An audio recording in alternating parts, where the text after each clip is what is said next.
dengan urusan aturan mesyuarat. Silakan Yang Berhormat Sembrong. Tuan Yang Ketua, saya ingin mengalu-alukan kedatangan Tok Batin serta wakil-wakil para pelajar orang asli dari seluruh kawasan Dun Tanah Rata Parlimen Cameron Highlands. Kita tahu ini merupakan kawasan Yang Berhormat Timbalan Speaker sendiri, dan Yang Berhormat Timbalan Speaker merupakan seorang yang saya mengenali rapat dan saya cukup menghormati. Maka ianya satu penghormatan bagi saya untuk mengucapkan selamat datang bagi masyarakat orang asli Tanah Rata pada pagi ini. Mohon mereka yang di galeri itu daripada kawasan parlimen saya berdiri semua.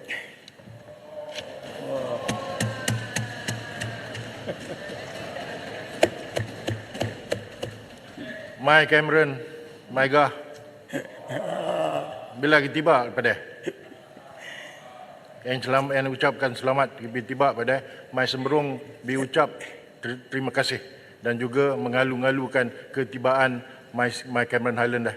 Ya. Bor, Mai Gah ya. Terima kasih. Sila duduk. Yang Berhormat Sembrong. Terima kasih Tuan Yang Ketua. Mai Cameron Highlands ni tak masuk dalam masa untuk perbahasan. Tidak.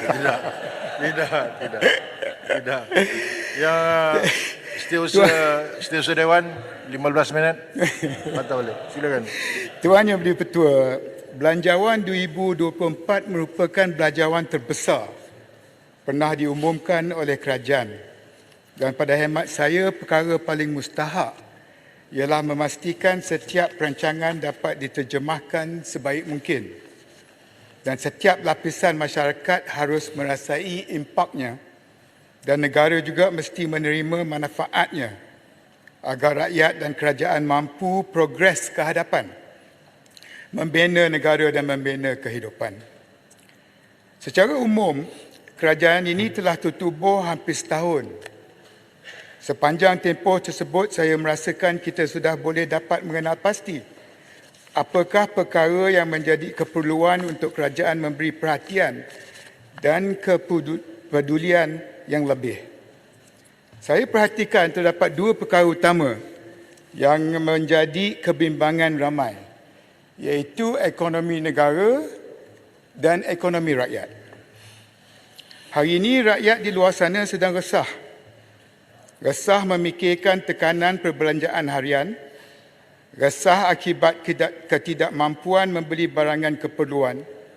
Dan walaupun Belanjawan 2024 ada menyebut bahawa kadar inflasi dalam negara semakin memulih, namun kesan sebenar di peringkat masyarakat belum dapat dirasai dan keresahan tersebut masih berterusan.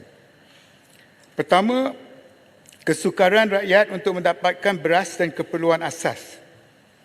Ini adalah perkara yang paling utama kepada kehidupan rakyat.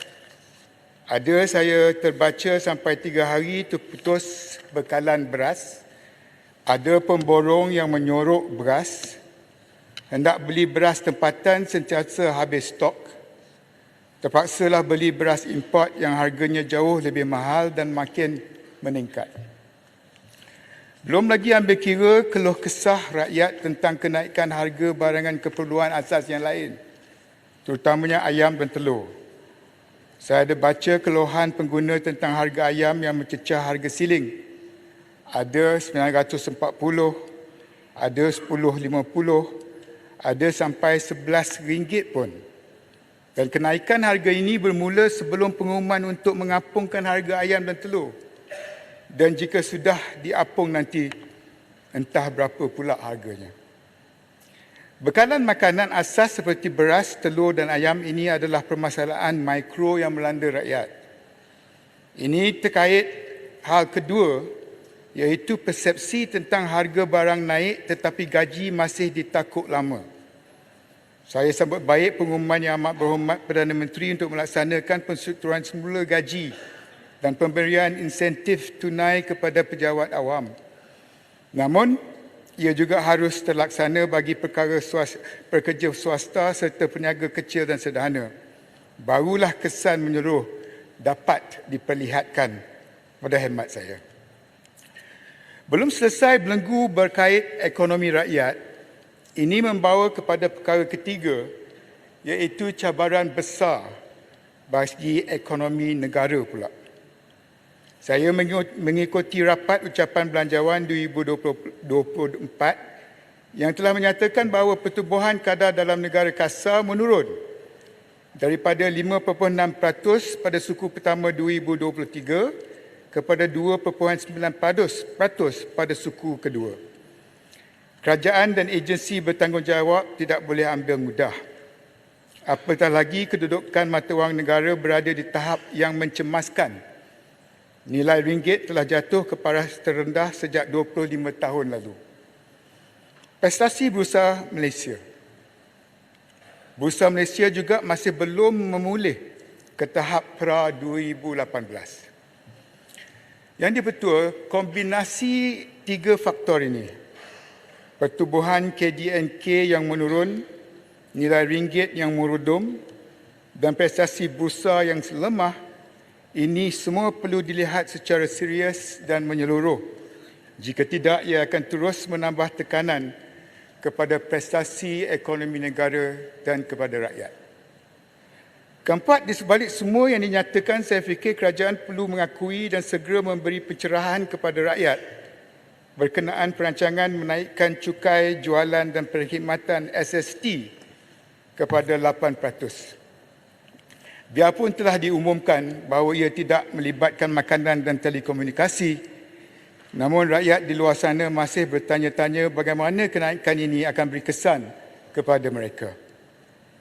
Tuan Yang Dipertua, demikianlah 4 perkara utama yang menjadi kegusaran ramai pihak. Namun kesemua hal yang dibangkitkan ini tidak mungkin dapat diselesaikan secara sendirian oleh Yang Amat Berhormat Perdana Menteri. Yang saya mendengar dan mengikuti pengumuman dan perancangan, tetapi saya merasakan tidak ada sense of urgency dan fokus daripada menteri-menteri yang bertanggungjawab. Sebagai contoh, beratus bilion berkaitan pelaburan langsung asing, foreign direct investment, telah diumumkan. Pelbagai MOU telah ditandatangani, pelbagai negara telah terlibat dan pelbagai sektor telah dikenal pasti. Namun apakah tindakan susulan yang telah dilakukan? Tindakan menteri-menteri tidak mencukupi jika hanya bersandarkan kenyataan melalui sidang media atau media sosial. Tindakan mesti diperlihatkan dan rakyat mesti merasai hasil tindakan tersebut. Dengan izin, action must not only be taken but must also be seen and felt to be taken. Saya secara peribadi pun merasakan sukar untuk mengenal pasti apa dia key take away yang utama daripada belanjawan yang dibentangkan. Menteri-menteri pun kelihatan tak minat dan mereka daripada kehadiran di dalam Dewan ini pun tidak memberikan jaminan, seolah-olah tidak peduli untuk mendengar perbahasan bajet. Mana ada? Saya dengar ni menteri sebelah sana. You menteri apa? Kerja raya dekat sana. Hal ini membimbangkan kita sebagai ahli-ahli Dewan yang mulia ni. Saya di sini bukan untuk menuding jari kepada sesiapa, tetapi hanya memberi pandangan supaya kerajaan mesti dilihat sebagai pihak yang mampu memberikan harapan dan sandaran kepada rakyat. Letakkan diri di tempat mereka. Rasai kesusahan mereka. Fikirkan kebimbangan mereka. Bukan sekadar formula semata-mata, insya-Allah tindakan itu akan seiring dengan apa yang diperlukan dan diharapkan oleh rakyat. Saya menyambut baik Tuan Yang Dipertua kebenaran yang diberikan oleh Tuan Yang Dipertua untuk ahli Dewan membahaskan isu Palestin dalam sesi perbahasan belanjawan. Semua sedar, sudah hampir 3 minggu Israel membedil Palestin dan kemungkinan inilah krisis yang paling teruk. Tindakan ini jelas telah melampaui batas. Menurut Al Jazeera, lebih 700 orang rakyat Palestin terbunuh dalam 24 jam. Lebih 12,000 tan bom dijatuhkan. Wanita dan kanak-kanak menjadi mangsa pembunuhan. Kekejaman yang sedang berlaku ini adalah usaha pembersihan etnik. Ini terang-terangan jenayah perang dan jenayah terhadap kemanusiaan. Dengan izin, this is clearly a genocide. This is clearly crimes against humanity. And Israel are blatant war criminals. Namun persoalannya, sampai bila kita hanya sekadar mengecam dan mengutuk tindakan Israel? Krisis ini telah berlarutan semenjak 1948. Dah 77 tahun. Namun sehingga sekarang saudara-saudara kita di Palestin terus dibunuh dan diusir dari rumah mereka. Dan lebih menyedihkan kini, hari ini, mereka dikenakan sekatan bekalan elektrik, minyak, makanan, air serta ubat-ubatan. Parit Bunta, minta laluan. Sila. Terima kasih Pak Ebi Sembrong. Setuju usaha Kementerian Pendidikan yang ingin membawa solidariti Palestin ke sekolah-sekolah diteruskan supaya pihak kerajaan boleh memberi gambaran yang sebenar tentang kezaliman Israel dan penganiayaan terhadap umat Islam Palestin yang hari-hari dibunuh, dibom dan sebagainya. Sebab kalau pihak kerajaan tidak masuk ke sekolah untuk memberi gambaran, bimbang ada pelajar-pelajar yang mendapat maklumat yang salah, kononnya Hamas yang bertindak ganas, padahal yang bertindak ganas dari zaman berzaman ialah rejim Israel. Terima kasih. Muhammad, sebenarnya apa yang kita nak didik anak-anak kita ialah nilai-nilai kemanusiaan. Dan kalau sekiranya apa yang dibawa ke sekolah berhubung kait dengan Palestin ini merupakan isu kemanusiaan. Saya sendiri secara peribadi tidak ada masalah untuk membawa perkara-perkara sebegini yang dikaitkan dengan nilai-nilai sejagat, termasuk mereka yang telah ditindas. Pertamanya untuk mereka memahami ketidakadilan yang wujud di luar sana. Dan kedua untuk menyedarkan anak-anak kita betapa bersyukurlah kita berada dalam negara yang aman seperti Malaysia ini. Itu kalau itu pendekatannya tidak berkisar kepada politik, saya sebagai mantan Menteri Pendidikan setuju dengan cadangan yang berhormat tadi.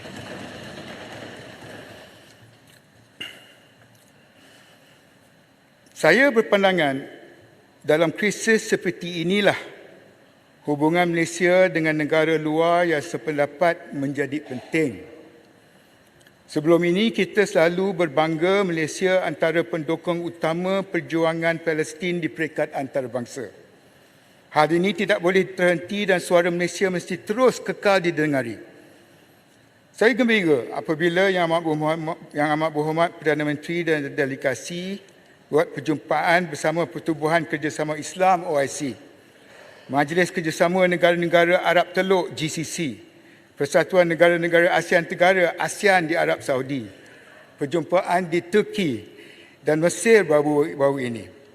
Ini merupakan satu usaha yang baik, tapi kita juga harus memikirkan dan mengusahakan langkah seterusnya. Malaysia tidak boleh hanya sekadar memberikan rungutan kepada kerjasama antarabangsa yang disifatkan tidak berkesan. Malaysia harus ambil pendekatan berbeza, meneroka inisiatif baru di luar kotak untuk terus mendukung perjuangan Palestin di peringkat yang lebih tinggi.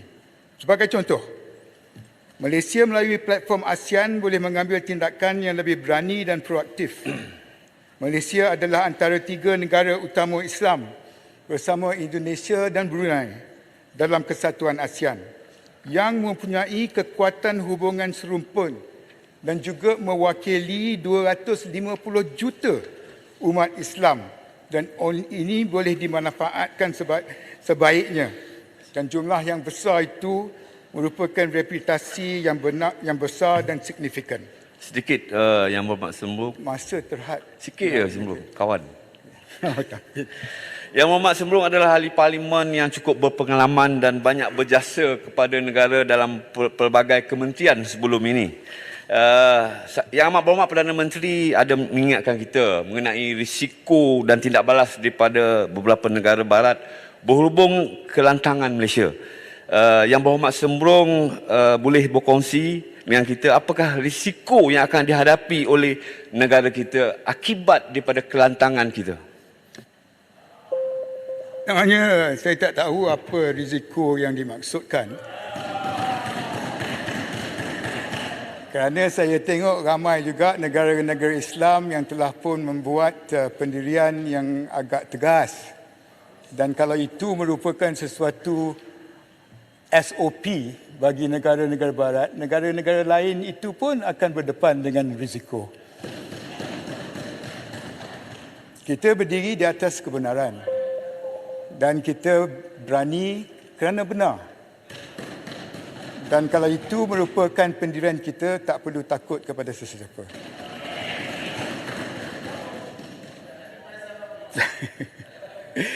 Oleh demikian, saya percaya bahawa Malaysia perlu mengusahakan pendekatan baru. Di samping meneruskan usaha sedia ada, Malaysia harus bersama dengan semua negara yang sependapat kemudian menyatakan dengan jelas apa tuntutan yang diperlukan. Tak lama lagi.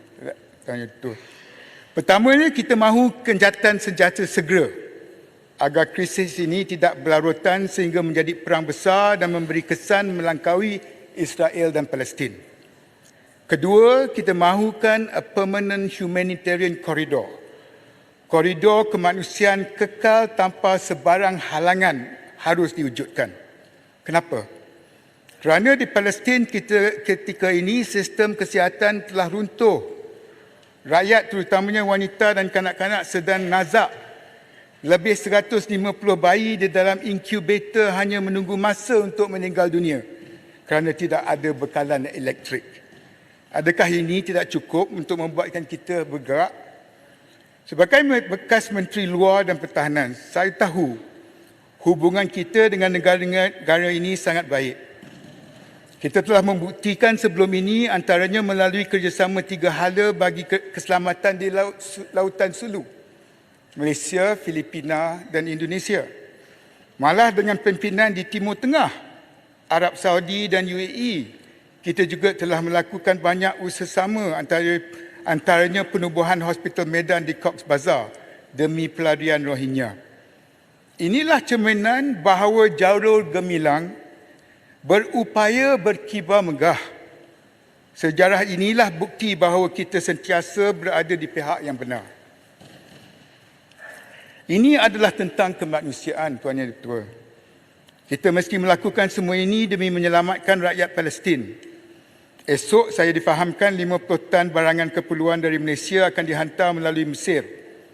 Ini baik, tetapi apa lagi usaha diplomasi Kementerian Luar bersama rakan-rakan sejawat untuk memastikan pembukaan pintu sempadan Rafah, Gaza secara penuh.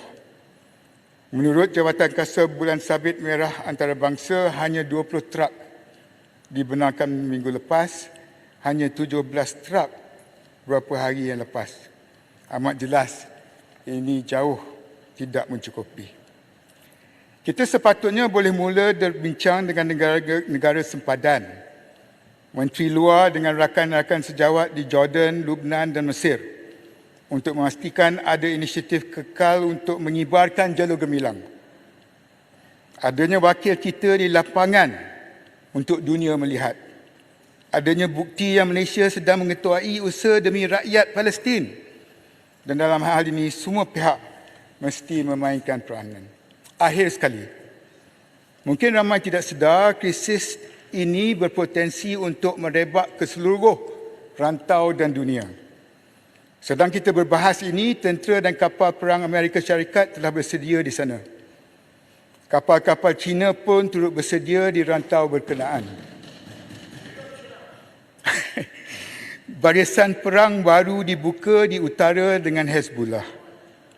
Serangan telah dilakukan di Syria. Peluru berpandu dari pihak Houthi. IDF pula semakin agresif di tebing barat. Sekarang mula kedengaran ancaman serangan darat ke atas Gaza. Ini disifatkan keterlaluan dan berlebihan. Sempadan bakal bertukar dan seluruh rantau bakal berperang. Pencerobohan darat ke atas Gaza hanya akan mencetuskan perang serantau. Kita tidak boleh ambil mudah hal ini kerana ia juga mampu memberi kesan yang buruk kepada rantau kita. Apa rasionalnya? Apabila orang ramai dipengaruhi naratif tidak adil dan berat sebelah dari pihak yang tidak bertanggungjawab, akan ada yang cuba mengambil kesempatan di dalam krisis ini. Jangan kita lupa rantau kita juga terdedah kepada risiko ini. Memang terdapat sel-sel pengganas di selatan Filipina, selatan Thai, Indonesia, malah kita di Malaysia pun tidak terkecuali.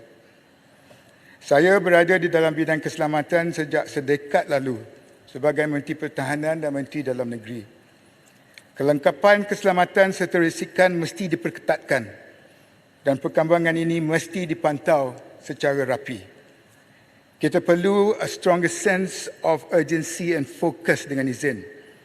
Dengan segera untuk membuat persediaan dan di sinilah Menteri Dalam Negeri serta Menteri Pertahanan mesti bersedia. Satu-satunya kepentingan saya untuk menyuarakan semua ini ialah keselamatan rakyat. Keselamatan rakyat kita dan negara kita sendiri. Kebimbangan ini bukan hanya sekadar untuk menimbulkan ketakutan semata-mata, tetapi untuk Malaysia lebih bersedia, untuk Malaysia lebih ke hadapan, untuk Malaysia lebih terpimpin dalam menempani cabaran hari ini. Sekian sebelum mohon menyokong. Terima kasih Yang Berhormat Sembrong.